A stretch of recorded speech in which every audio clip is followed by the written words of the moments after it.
Comment sont apparus les Asha'ira?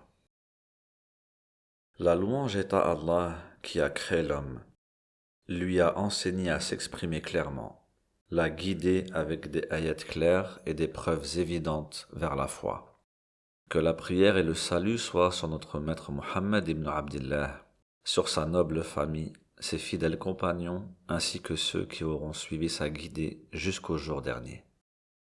Ceci dit, notre Seigneur Allah le Très-Haut s'est décrit à ses créatures à travers des ayats révélés à ses prophètes dans ses livres, ainsi qu'à travers ses signes visibles par tous dans sa création. Tous ces signes renvoient vers notre Créateur le Très-Haut à travers ses plus beaux noms et ses attributs sanctifiés.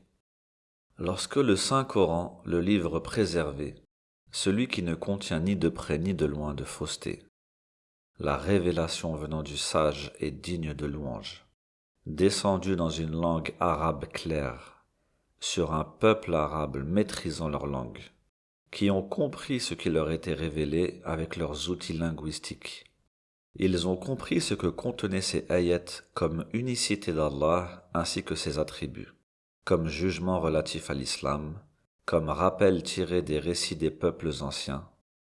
Il ne leur est pas venu une seconde à l'esprit, tandis qu'ils vivaient avec le prophète d'Allah, sallallahu alayhi wa sallam, qu'il leur récitait ces ayats dans les prières, rassemblements, fêtes ou événements, de le questionner sur quoi que ce soit concernant les ayats relatives aux attributs, d'être troublé ou de s'égarer à ce sujet, ou de considérer ces attributs problématiques.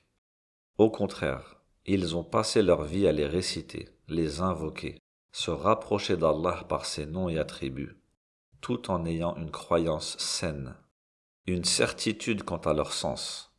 Ils entendaient du prophète, sallallahu alayhi wa sallam, ces nobles hadiths, tandis qu'il leur enseignait la foi et l'unicité d'Allah, qu'il les motivait à se rapprocher de leur Créateur et à gagner le paradis, et les avertissait du suivi du shaitan et l'entrée en enfer. Dans ces hadiths, il évoquait les attributs divins comme ils sont mentionnés dans le Coran et avec même des ajouts. Et il est connu de chacun que les compagnons étaient les plus connaisseurs de la langue arabe et de la compréhension de ses subtilités. Lorsque le temps a passé et l'époque a changé, que de nouvelles contrées se sont jointes à l'empire islamique, que les purs arabes se sont mélangés aux peuples, aux cultures et religions étrangères, sont apparues de nouvelles pensées qui se sont multipliées très rapidement. La première déviance à s'éloigner de la voie du Saint-Coran et de la sunna prophétique se nomme la voie qadariya. Il s'agit d'une pensée disant que l'être humain a une liberté d'envie et de choix totale. Selon eux, nous sommes complètement indépendants de choisir nos actes dans l'absolu. Ils nient en cela de nombreuses ayats du Saint-Coran et des hadiths prophétiques. Le leader de cet égarement s'appelle Ma'bad ibn Abdillah al-Juhani, décédé en 80 de l'Hégire. Ils ont nié le destin et qu'Allah puisse connaître les choses avant qu'elles ne se produisent. Il a été dit que celui d'où cette déviance est partie s'appelle Sawsan et il venait d'Irak. Il était chrétien, puis s'est converti à l'islam avant de retourner au christianisme. Ma'bad a pris de lui ses égarements avant de les transmettre à son tour à Rayalan ibn Muslim ad-Dimashqi, tué en 132 de l'Hégire. Les compagnons du prophète, sallallahu alayhi wa sallam, ont immédiatement blâmé ces égarements et mis en garde les gens de leur dangerosité. Les ont suivis dans cela les tabi'un. On rapporte de Yahya ibn Ya'mar qui dit: le premier à s'être égaré au sujet du qadar est Ma'bad al-Juhani qui était à Basra en Irak. Je m'en allais avec mon ami Humayd ibn Abdirrahman en vue d'accomplir notre pèlerinage. Nous nous sommes dit: si l'on rencontre un des compagnons du prophète, sallallahu alayhi wa sallam, nous le questionnerons au sujet de ces nouvelles paroles concernant le qadar. Notre Seigneur décida que Ibn Umar, radiallahu anhuma, rentra à la mosquée au moment où l'on s'y trouvait. Nous nous levâmes à sa rencontre et nous plaçant à sa droite et sa gauche, je lui dis: Je suis Abdurrahman. Il est apparu des gens chez nous qui récitent le Coran et s'affilient à la science, et prétendent que le destin n'existe pas, et tout ceci est nouveau pour nous. Lorsque tu les rencontreras, dis-leur de ma part que je me désavoue d'eux, et qu'ils n'ont rien à voir avec moi. Je jure par Allah que si l'un d'eux dépensait en or l'équivalent de la montagne de Uhud, Allah n'accepterait pas de lui tant qu'il ne croit pas au destin. Puis il a mentionné le hadith de Jibril lorsqu'il a questionné le prophète sallallahu alayhi wa sallam en ces termes. Parle-moi de l'iman, que tu crois en Allah, ses anges, ses livres, ses prophètes, au jour dernier et au destin, qu'il soit bon ou mauvais. En réponse à la propagation de la négation du destin, les savants des tabi'in ont rédigé des ouvrages pour répondre à cet égarement. À titre d'exemple, on trouve Al-Hassan al-Basri, qui est mort en 110 de l'Hégire, Omar ibn Abdel Aziz, mort en 101 de l'Hégire, ou encore Al-Hassan ibn Muhammad ibn Ali ibn Abi Talib, mort en 99 de l'Hégire. Comme souvent, un extrême en attire un autre. On vit l'apparition de Jahm ibn Safwan, qui venait de Samarcande, appartenant à la tribu des Banu Rasib. Il fut tué en 128 de l'Hégire. Il était le total opposé des Qadariya. Il disait « L'être humain est contraint dans ses actes et n'a pas de libre arbitre. Allah lui a destiné ses actes. Il est tel une plume qui vole au gré du vent. Il a aussi nié les attributs divins qui peuvent mener à faire ressembler le Créateur aux créatures. Par exemple, il a nié qu'Allah puisse parler ou voir. Il a dit aussi qu'Allah est dans tout endroit, ou que l'enfer et le paradis ont une fin. Et d'autres paroles en totale contradiction avec le Coran et la Sunna. Un autre homme qui fut très proche de Jahm, c'est Al-Ja'd ibn Dirham, mort en 118 de l'Hégire. Il est même dit qu'il était le cheikh de Jahm ibn Safwan. Il est connu pour être le premier à avoir nié qu'Allah ait pris Ibrahim alayhi salam comme Khalil, ou qu'Allah ait parlé à Moussa alayhi salam. On trouve également un autre homme qui se nomme Muqatil ibn Suleyman, mort en 150 de l'Hégire. Il exagérait au sujet de l'affirmation des attributs divins à tel point qu'il tombait presque dans le Tejsim. L'imam Abu Hanifa dit « Il nous est parvenu de l'Orient deux courants de pensée abominables émanant de deux hommes, Jahm le négateur et Muqatil l'anthropomorphiste. Il dit aussi Jahm a exagéré dans la négation jusqu'à le réduire au statut de néant, et Muqatil a abusé dans l'affirmation des attributs divins jusqu'à considérer le Créateur comme la créature. Ibn Hibban al-Busti a dit Il prenait la science du Coran des Juifs et chrétiens, ceux qui allaient dans leur sens, et il était anthropomorphiste. Il est fort possible que son anthropomorphisme soit venu de la croyance des Juifs et chrétiens, ceux au sujet duquel des ayats du Coran ont été révélés. Parmi ceux qui l'ont précédé dans le Tejsim, Abdullah ibn Saba et ses suiveurs qui ont élevé Ali radiallahu anhu au rang de divinité et l'ont fait ressembler au Créateur. On a également Bayan ibn Sam'an al-Nahdi de la tribu des Banu Tamim. Il est apparu en Irak après l'année 100 de l'Hégire. Il disait que Ali radiallahu anhu avait en lui un caractère divin et que dans sa nature d'homme était intégrée une part de divinité, qui par la suite s'est déplacée vers Muhammad ibn Hanafiya, puis vers son fils Abu Hashim, puis vers Bayan. Il prétendait que son idole était une sorte de minotaure, une créature au corps d'homme et à tête de taureau, dont tout disparaîtra sauf le visage. Abdul Qahir al-Baghdadi a dit « Les anthropomorphistes sont de deux. La première fait ressembler Allah lui-même à sa créature, et la deuxième fait ressembler les attributs d'Allah aux attributs des créatures. Et ces deux groupes se divisent également en plusieurs parties. Et la première apparition des anthropomorphistes venait des Rawafid extrémistes. Il y a des groupes d'anthropomorphistes qui ont été considérés comme faisant partie de l'islam car ils affirmaient les jugements religieux présents dans le Coran, les piliers de l'islam comme la prière, la zakat, le jeûne, le hajj, ainsi que les interdits dans la législation islamique, malgré le fait qu'ils se sont égarés dans certains jugements relatifs à la raison. On trouve par exemple les Hishamiya, tirant son nom de Hisham ibn al-Hakam al-Rafidi, celui qui a fait ressembler sa divinité à un être humain, qui mesurait environ 1,40 m, qu'il avait un corps limité et ayant une fin. Il était long, large et profond, avec une couleur, un goût et une odeur. Des faussetés que n'accepte pas le petit enfant, car contredisant les évidences les plus raisonnables. Quant à ceux qui ont fait ressembler les attributs d'Allah aux attributs des créatures, ils sont nombreux également. On trouve ceux qui ont fait ressembler la volonté d'Allah à celle de ses créatures. Et c'est les paroles des Mu'tazila de Basra.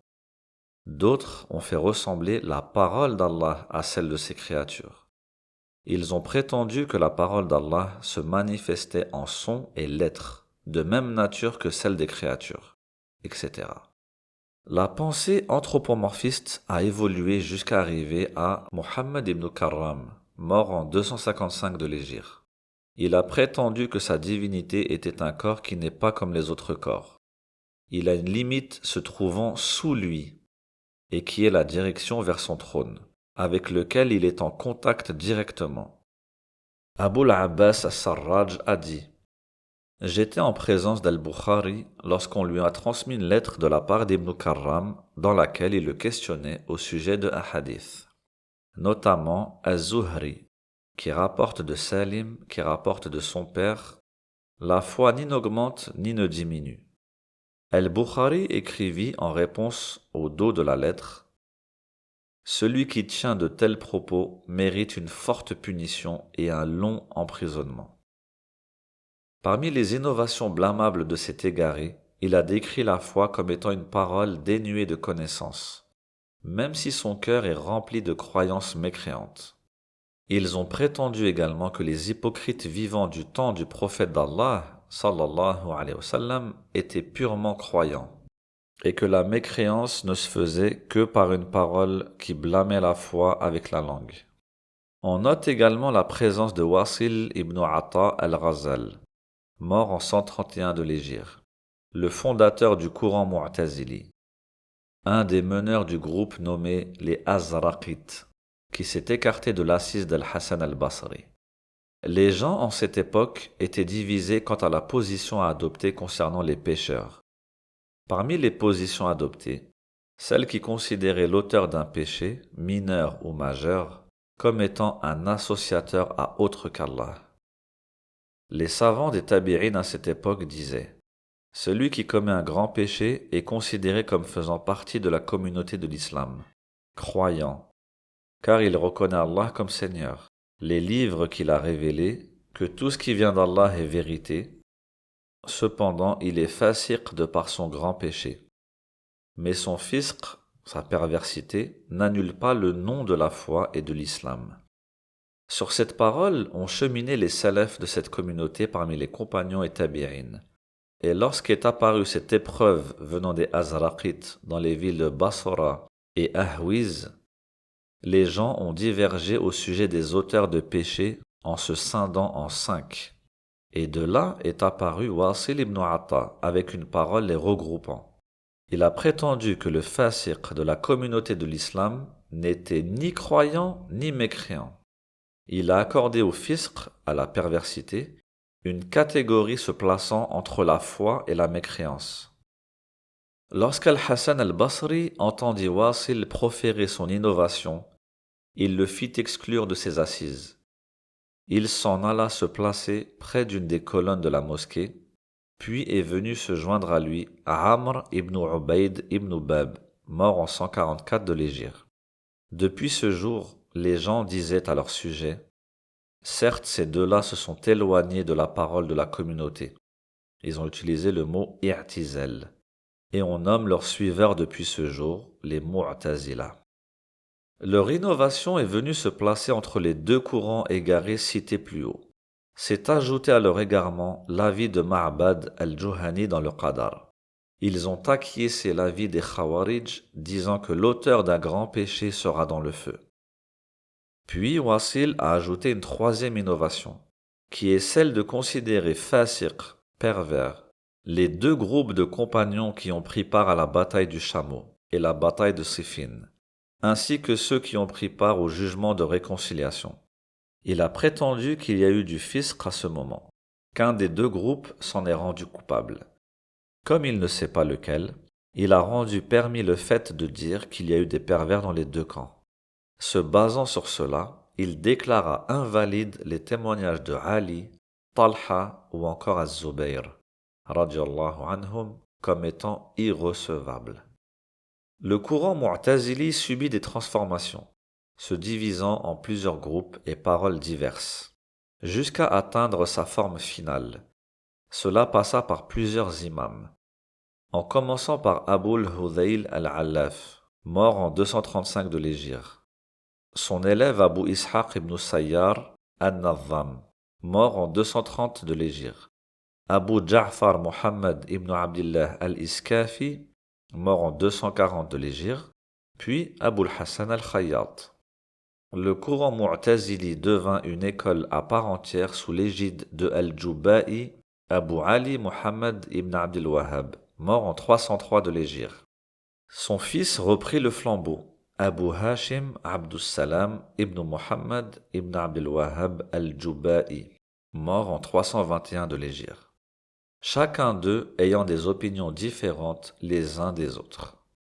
Le courant Mu'tazili atteignit son point culminant avec Al-Qadi Al-Hassan Abdul Jabbar ibn Ahmad Al-Hamdani, mort en 415 de l'Hégire, ayant écrit de nombreux ouvrages et qui était nommé Qadi Al-Qudat, juge des juges. Après lui, le courant Mu'tazili s'effondra et ne renaquit jamais de ses cendres, sauf par quelques personnages par-ci par-là. Le courant Mu'tazili se distingua par certains sujets. Il met l'accent sur 5 principes. At-Tawhid, ils avaient des exagérations dans la négation des attributs divins. Al-Adl, la justice divine. Ils disaient que la volonté des êtres humains était totalement libre, que chacun créait ses actes, méritant par cela récompense ou punition. Le degré intermédiaire. Al-manzilatu bayn al-manzilatayn. Il ne considère celui qui fait un grand péché ni comme croyant, ni comme mécréant, mais à un degré intermédiaire. La promesse et la menace. Ils disent que la justice divine implique de récompenser l'obéissant et punir le désobéissant s'il ne se repent pas, et que ceci est obligatoire pour Allah. Ordonner le bien et interdire le blâmable. Ils considèrent obligatoire de combattre celui qui ne respecte pas les injonctions divines. Parmi leurs paroles les plus marquantes, leur consensus pour dire qu'Allah ne peut être vu avec les yeux. Ils disent également que le Coran est créé et nient le Ayn et le Yed pour Allah. Avant eux, on pouvait trouver les Khawarij qui se sont rebellés contre Ali radiyallahu anhu, lors de la bataille de Siffin. Ils lui dirent « Le jugement n'appartient qu'à Allah ». Puis se sont regroupés dans le village de Harura, près de Koufa. Ils se sont par la suite éclatés en plusieurs factions, qui ont évolué de plus en plus dans leur égarement en termes de paroles et pensées. Abul Hassan al-Ash'ari a dit « Les Khawarij se sont réunis sur la mécréance de Ali, mais ont divergé sur la nature de celle-ci. Était-elle du shirk ou pas? Ils étaient unanimes également pour déclarer tout grand péché comme mécréance, et qu'Allah punirait éternellement l'auteur de grands péchés, excepté une branche des Khawarij nommée les Najdat, en référence à Najda ibn Amir al-Hanafi. Par contre, pas de divergence entre eux pour dire que le Coran est créé. Les Khawarij reconnaissaient l'imama de Abu Bakr et Omar et rejetaient celui de Uthman, qu'Allah les agrée tous, au moment des événements qui ont causé sa mort. Ils reconnaissent l'imama de Ali avant le jugement qui s'est déroulé à Siffin, Après cela, ils le rejetèrent. Ils considèrent mécréants Muawiyah, Amr ibn al-As et Abu Musa al-Ash'ari. Ils voyaient également que le calife pouvait venir de Quraysh ou pas, du moment qu'il le mérite. Ils ne voyaient pas l'imamat d'un injuste. Les chiites. Il s'agit de ceux qui se tenaient auprès de Ali, radiyallahu anhu, lors des combats l'opposant à Talha, Zubayr et les Khawarij. Ils se sont divisés en de très nombreux groupes. Parmi eux, on trouve des extrêmes et des modérés. Ils avaient de nombreuses paroles et pensées que l'imam Abul Hassan al-Ash'ari a recensées dans son livre Maqalat al-Islamiyin, et l'ont suivi dans cela d'autres éminents imams comme Abdul Qahir al-Baghdadi et al-Isfaraini. On note également la propagation de la pensée de l'Irja, qui est peut-être tirée du mot raja, l'espoir, car ils espèrent pour les pécheurs la récompense d'Allah, car d'après eux, un péché ne nuit en rien en présence de la foi, et aucun acte d'obéissance n'est utile en présence de la mécréance. Le mot irja est peut-être aussi tiré de la promesse et l'espoir, rejetant toute menace ou peur pesant sur les croyants. Il se peut que certains intérêts politiques et de changements dans la société aient pu faciliter la propagation de l'irja, et eux aussi se sont divisés en plusieurs groupes. Certains d'entre eux ont de l'irja dans la foi. Ils prétendent que la foi en Allah se résume à la reconnaissance d'Allah et tout ce qui provient de lui, ainsi que de ses messagers, et ce qui n'est pas considéré comme reconnaissance, comme la confirmation par la langue, la piété du cœur, l'amour en Allah ou bien œuvrer avec les membres, tout cela n'est pas considéré comme faisant partie de la foi selon eux. D'autres parmi eux disent « Le péché ne nuit pas à son auteur tant qu'il a la foi. » Et l'acte d'adoration ne profite pas à celui qui a de la mécréance. Ils se sont accaparés des pensées provenant d'autres groupes égarés. Il y en a qui ont réuni entre le qadar et l'irja, comme Rayalan wa Abi Shamr al-Hanafi. D'autres ont réuni entre l'irja et le jabr, comme Jahm ibn Safwan. Et d'autres sont venus avec un irja pur, et le premier a été Al-Hassan ibn Muhammad ibn Ali ibn Abi Talib. Il a été dit également Hassan ibn Bilal ibn al-Harith al-Mazani. On a mentionné également Abu Salt as-Samman, mort en 152 de l'Hégire. Parmi les mouvances égarées, on a aussi les Batiniya. À leur tête, le groupe des Qaramita. Leurs prêcheurs se sont installés dans plusieurs contrées différentes et ont nommé leur science al-Batin. Ils prétendent que les sciences religieuses ont deux sens. Un apparent, qui peut être compris par le commun des gens par la langue arabe, et un autre sens caché que seuls certains initiés peuvent atteindre. À l'époque d'Al-Ma'moun, le 7e calife abbasside, il se prit de passion pour des anciennes sciences. Il envoya donc auprès des Romains des émissaires afin de rapporter des livres et les traduire en arabe. Ainsi se sont propagées chez la masse les pensées des philosophes, leurs livres se faisant connaître à travers les pays, se faisant adopter et valider par les Qaramita, Mu'tazila et Jahmiya. Ils se sont approfondis dans ces sciences, ont écrit de plus en plus dessus, causant aux musulmans des troubles et épreuves énormes. Mais une question se pose à nous, dans cet environnement noyé dans les contradictions et égarements de toutes sortes. Où se trouvait la majorité des musulmans bien guidés? Eh bien, ils suivaient les imams bien guidés parmi les lecteurs, muhaddithin ou fuqaha, qui ne se sont pas fourvoyés dans ces nouvelles pensées en suivant la voie des philosophes, mais plutôt ils lisaient les textes en les comprenant à la lumière de la langue arabe. Ils mettaient en garde à ne pas trop s'empêtrer dans des sens qui viendraient en opposition avec la raison, le Coran ou la Sunna, et faisaient des réponses aux innovateurs, comme les Jahmiya, négateurs des attributs, ou encore des Khawarij. Les muhaddithun étaient majoritaires dans cette démarche, car une chose unissait tous ces groupes égarés. On ne trouve pas un groupe d'innovateurs sans qu'ils ne rejettent une partie de hadith. On trouve de nombreuses traces de cela dans les livres de hadith, Les musnad et les sunan comportent des réponses et dévoilements à chaque innovation qui apparaissait. Par la suite, ils commencèrent à écrire au sujet de la foi, al-Iman. Ces livres nous sont parvenus à notre époque, traversant les siècles. Citons-en quelques-uns. Al-Iman de Abu Ubaid, 224 de l'Hégire. Al-Iman de Abu Bakr ibn Abi Shayba, 235 de l'Hégire. Al-Iman de Muhammad ibn Yahya ibn Abi Umar al-Madani, 243 de l'Hégire. On a également des livres de réfutation aux innovateurs. Al-Qadar d'Ibn Wahb, 197 de l'Hégire. Ar-Rad ala al-Zanadiqa wal-Jahmiya et le livre As-Sunnah de l'imam Ahmad ibn Hanbal, 241 de l'Hégire. Al-Istiqama fi Sunnah wal-Rad ala Ahli al-Ahwa de Khushish ibn Asram, 253 de l'Hégire. Khalq Af'al al-Ibad wal-Rad ala al-Jahmiya de l'imam al-Bukhari, 256 de l'Hégire. Il a également écrit Akhbar al-Sifat. Ar-Rad ala al-Karramiyya de Abu Bakr Muhammad ibn al-Yaman as-Samarqandi, 268 de l'Hégire. Al-Qadar de Abu Daoud as-Sijistani, 279 de l'Hégire. Al-Ikhtilaf fi al-Lafz wal-Rad ala al-Jahmiya wal-Mu'tazila wal-Mushabbiha de Ibn Qutayba, 276 de l'Hégire.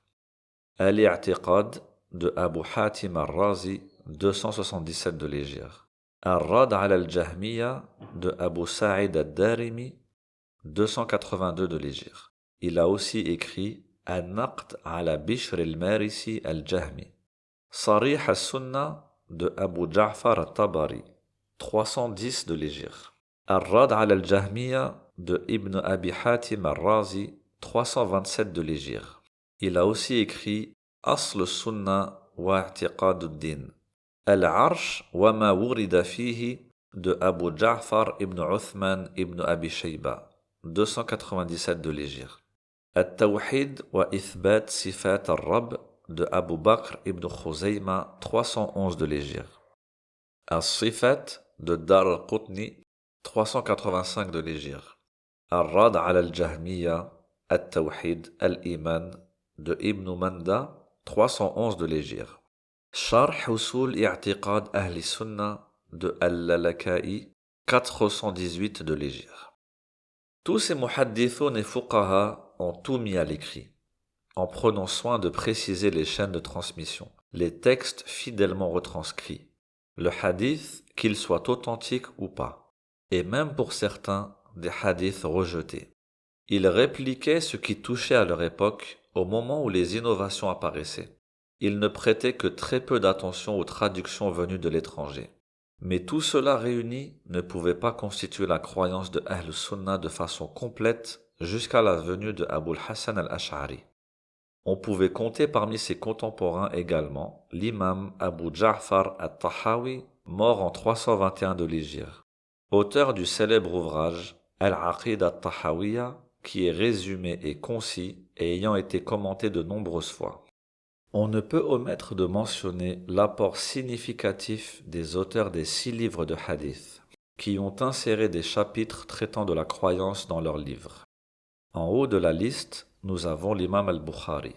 Il a commencé son livre par le chapitre de la révélation, puis celui de la foi, et l'a clôturé par le chapitre du Tawhid.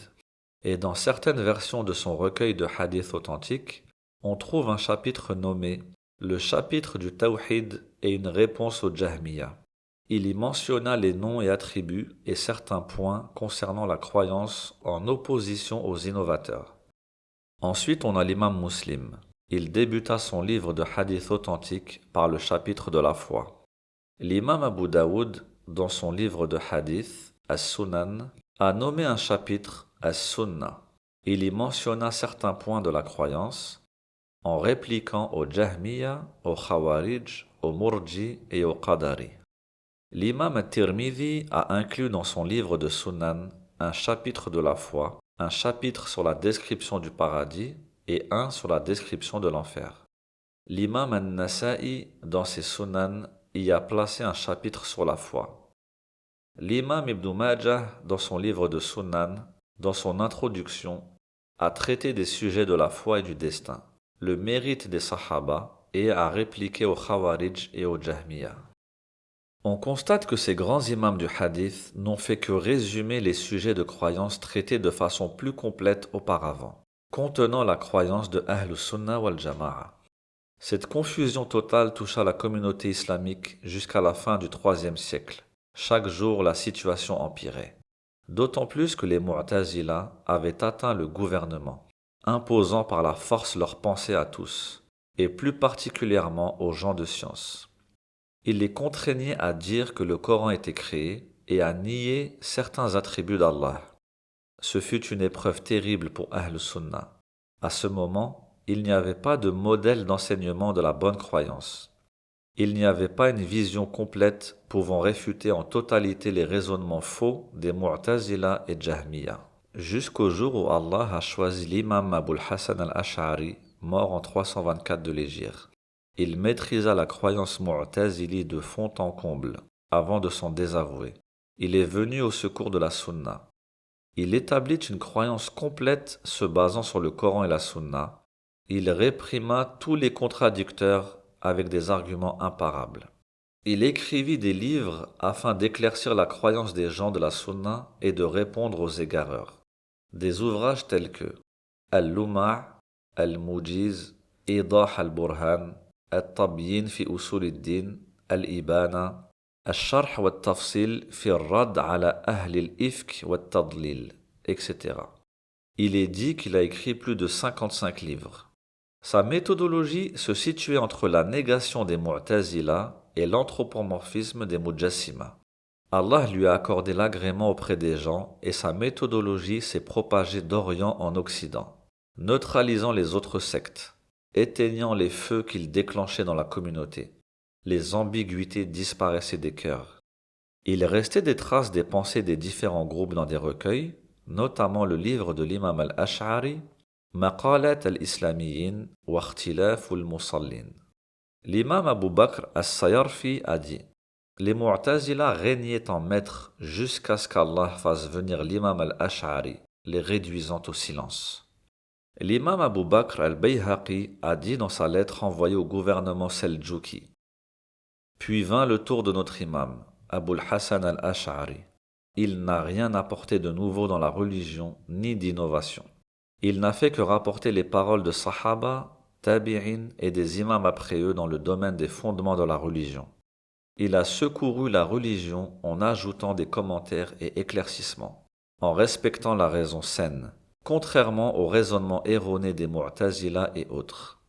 Il y a eu dans ses explications un renforcement de Ahl Sunnah et une défense des paroles de grands imams, comme Abu Hanifa et Sufyan al-Thawri à Koufa, Al-Awza'i au Sham, Malik et Shafi'i à Médine et la Mecque, Ahmad ibn Hanbal avec les gens du hadith, Al-Lays ibn Sa'd, Abu Abdillah Muhammad ibn Ismail al-Bukhari, Abu al-Hussein Muslim ibn al-Hajjaj al-Naysaburi, les deux imams des gens du Athar, ainsi que les huffaz des Sunan, qu'Allah soit satisfait de tous.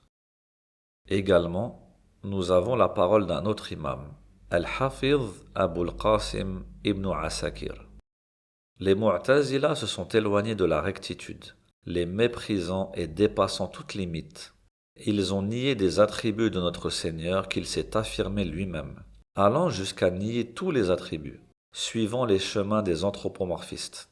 Ils ont exagéré dans cette voie jusqu'à imaginer leur Seigneur comme étant un corps, susceptible d'être contenu dans un endroit, ou bien d'être séparé ou joint à autre.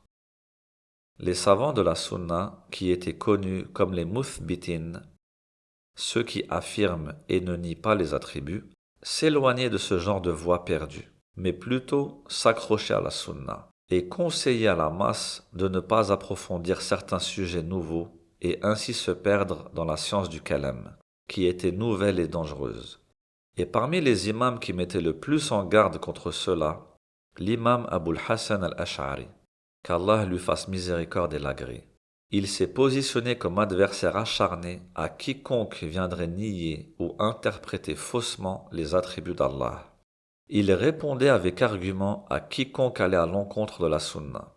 Il ne cédait pas aux sirènes du ta'til ou du tashbih et restait ferme sur une voie médiane. Il utilisa si bien sa raison qu'il façonna une méthodologie qui rencontra un accueil favorable auprès des gens. Il classa les créatures en catégories, ayant leurs propres caractéristiques, et attribua à Allah ce qu'il s'est attribué, en le glorifiant, niant tout ce qui ne sied pas à sa grandeur, ou toute ressemblance aux créatures, comme le fait d'être sujet à un changement ou bien à être contenu dans un endroit ou un temps déterminé, ou encore qu'il puisse être un corps ou avoir des membres. Il suivait la vérité en s'accrochant fermement à la sunna. L'imam Abul Hassan al-Qabisi a dit: Sachez que l'imam Abul Hassan al-Ash'ari n'est venu avec la science du kalam que dans le but de clarifier aux gens les sunan, les raffermir dessus et leur éviter les ambiguïtés. Comprendra celui à qui accorde sa grâce, et ne comprendra pas celui qu'Allah en a privé par sa sagesse. L'imam Abul Hassan n'était qu'un parmi tant d'autres à travailler dans le but de secourir la religion d'Allah. L'imam Abul Hassan est mort et les gens de la Sunna ont perduré après lui. Et les gens de l'innovation ont été soulagés de ne plus l'avoir devant eux. L'imam Abul Ma'ali al-Juwayni a dit à propos de l'imam al-Ash'ari qu'Allah illumine son visage et sanctifie son âme. L'imam Abul Hassan al-Ash'ari lisait attentivement les livres des Mu'tazila, al-Jahmiya ainsi que les Rawafid. Il a trouvé que concernant les attributs d'Allah, il les niait, comme al-ilm, al-qudra, al-sam', al-basar, al-haya, al-baqa, al-irada. Les anthropomorphistes, eux, attribuent à Allah un ilm comme les autres, une qudra comme les autres, un sam' comme les autres, ou encore un basar comme les autres. L'imam al-Ash'ari a une méthodologie qui se situe entre les deux. Il attribue à Allah l'attribut du ilm, la qudra, sama et al-basar, mais pas comme les attributs de ses créatures. Également, Jahm ibn Safwan a déclaré que le serviteur d'Allah ne peut décider de ses actes ni de leur rétribution. Les Mu'tazila disent le contraire. Il peut décider de ses actes et leur rétribution. L'imam al-Ash'ari a une méthodologie qui se situe entre les deux. L'adorateur ne peut pas créer ses actes, mais il en aura la rétribution. Les anthropomorphistes disent qu'il sera possible de voir Allah de la même manière que l'on voit les créatures ici-bas.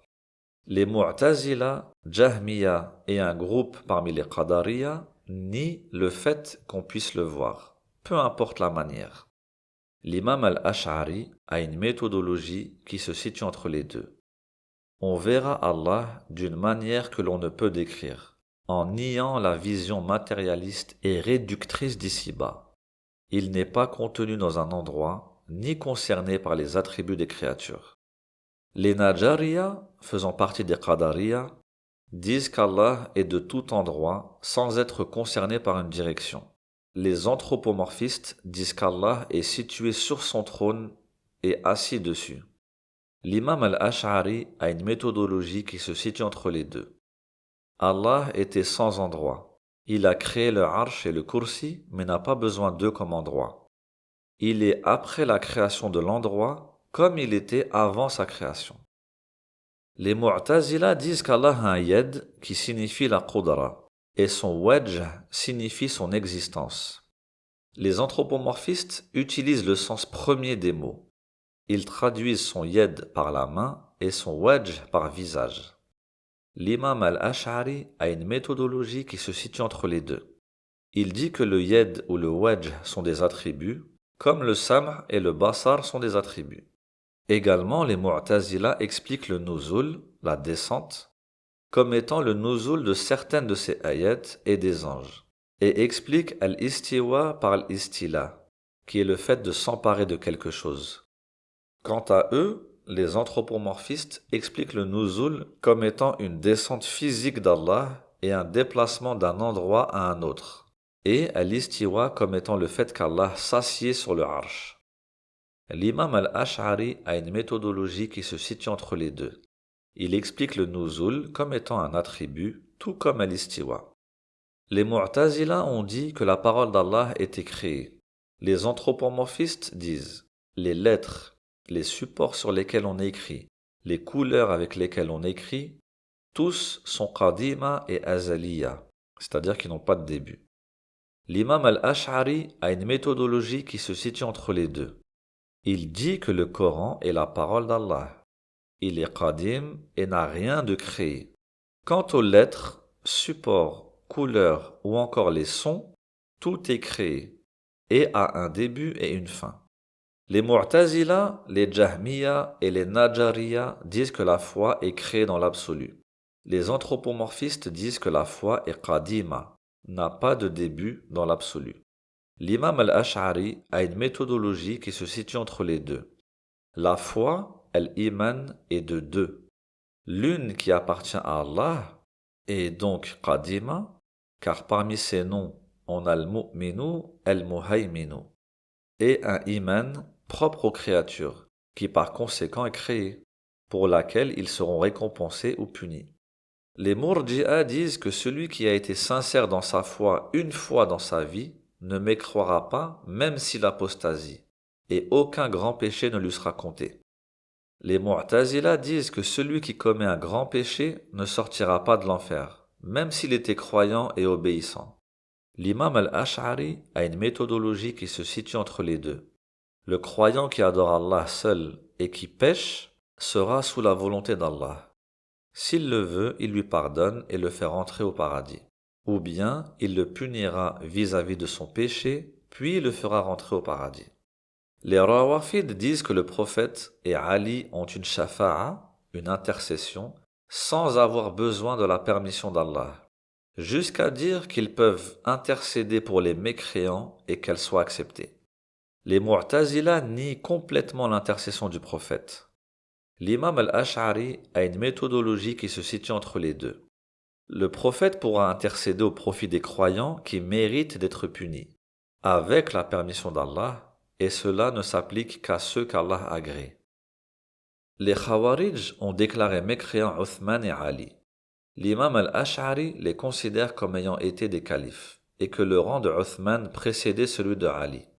Les Mu'tazila ont dit, le commandeur des croyants Muawiyah, Talha, Az-Zubayr, la mère des croyants Aïcha, ainsi que tous ceux qui les ont suivis sont dans l'erreur et leur témoignage n'est pas accepté.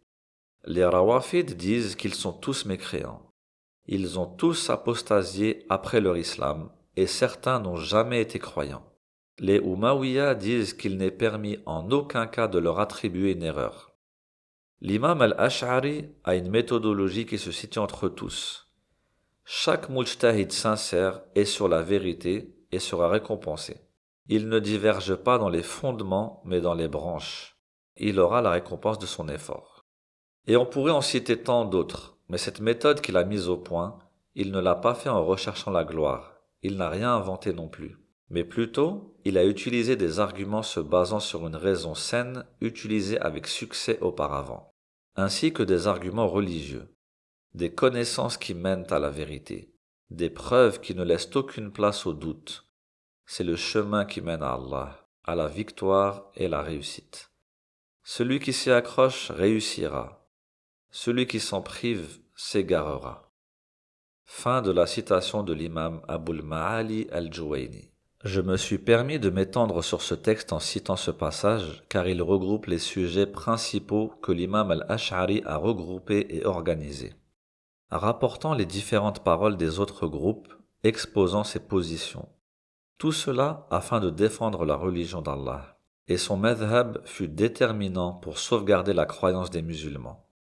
Les Ash'ari ont repris le flambeau après l'imam Abul Hassan, notamment ses étudiants, puis leurs propres étudiants, développant sa méthodologie et la propageant, ajoutant ce qui est nécessaire afin de répondre aux nouvelles ambiguïtés apparues, notamment les philosophes, qui étaient très nombreux. Citons quelques illustres imams Ash'ari qui ont suivi Abul Hassan. Abu Abdillah Muhammad ibn Ahmad ibn Mujahid al-Basri, mort en 370 de l'Hégire.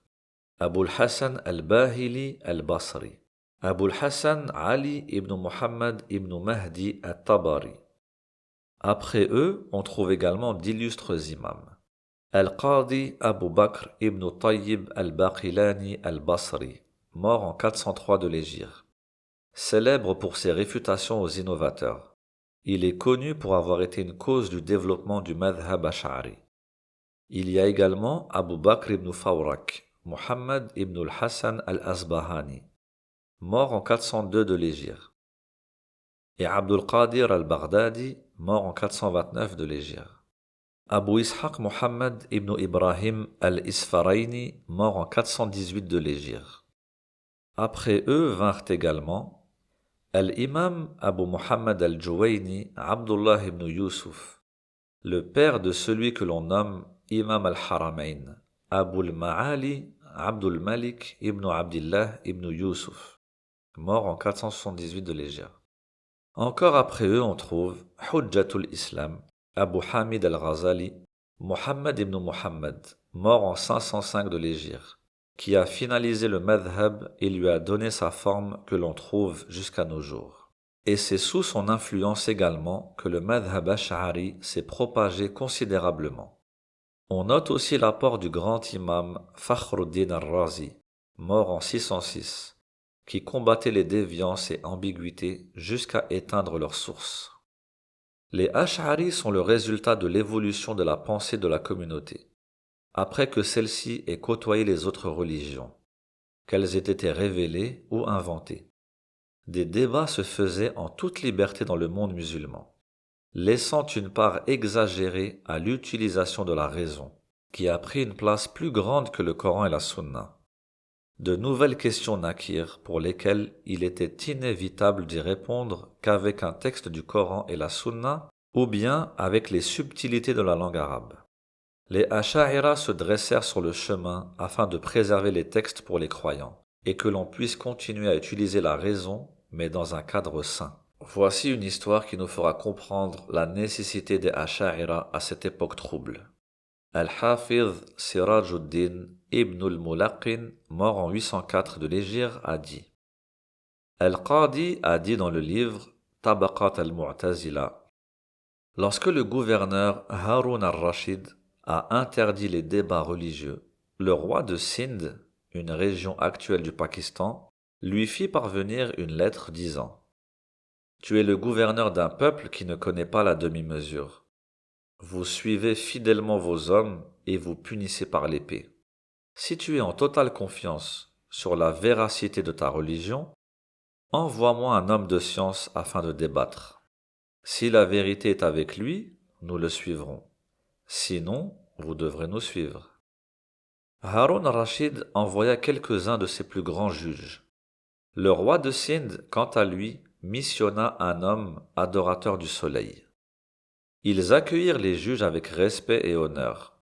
Puis l'adorateur du soleil demanda à l'un des juges « Informe-moi, la divinité que tu adores, est-elle capable de toute chose ?»« Très certainement oui. »« Est-il capable de créer un semblable à lui ?» Ce sujet fait partie de la science du kalam, et cette science est une innovation pour nous, et nos savants détestent le fait de l'utiliser. Et qui sont vos savants ? Muhammad ibn al-Hassan, Abu Yusuf ainsi qu'Abu Hanifa. S'adressant au roi, l'adorateur du soleil dit « Je t'avais prévenu de ce qu'ils allaient dire ainsi que de leur ignorance. Ils ne font que suivre aveuglément sans compréhension et n'ont réussi à s'imposer uniquement par la force. » Le roi libéra les juges et envoya une lettre à Harun al-Rashid. « En t'écrivant ces mots, je suis absolument certain d'être sur la vérité et que les informations à votre sujet étaient véridiques. La venue de ton juge aura été une preuve éclatante. » En lisant la lettre, Harun al-Rashid convoqua sa cour et dit « Il n'y a donc personne pour défendre notre religion ? » « Si, bien sûr, mais ils sont en prison. »« Ramenez-les-moi immédiatement. » Une fois les prisonniers devant lui, il dit « Que dites-vous à propos de ce sujet ?» Et il cita l'histoire. Un jeune garçon répondit « Cette question est de l'ordre de l'impossible, car la créature, par essence, ne peut être que nouvelle, et la chose nouvelle ne peut pas précéder le Créateur qui n'a pas de début. Ainsi, il est impossible de dire qu'il est capable ou pas de créer un similaire à lui. Harun Rashid ordonna à ses hommes d'emmener ce jeune garçon au roi de Sindh afin de débattre avec eux. Les Asha'ira n'ont eu de cesse de répondre systématiquement aux égarements des Mu'tazila et autres parmi les groupes déviants, en utilisant une voix claire et médiane. L'imam al-Ash'ari a mis à mort la voix des Mu'tazila et l'imam al-Baqilani a fini le travail en les enterrant définitivement, débarrassant la communauté de leur mal. Il ne reste d'eux que d'infimes traces. Les époques suivantes ont toutes pu constater la grandeur du madhab ash'ari dans son argumentaire, en utilisant la raison saine tout en permettant aux musulmans de rester dans le cadre qu'imposent les textes religieux.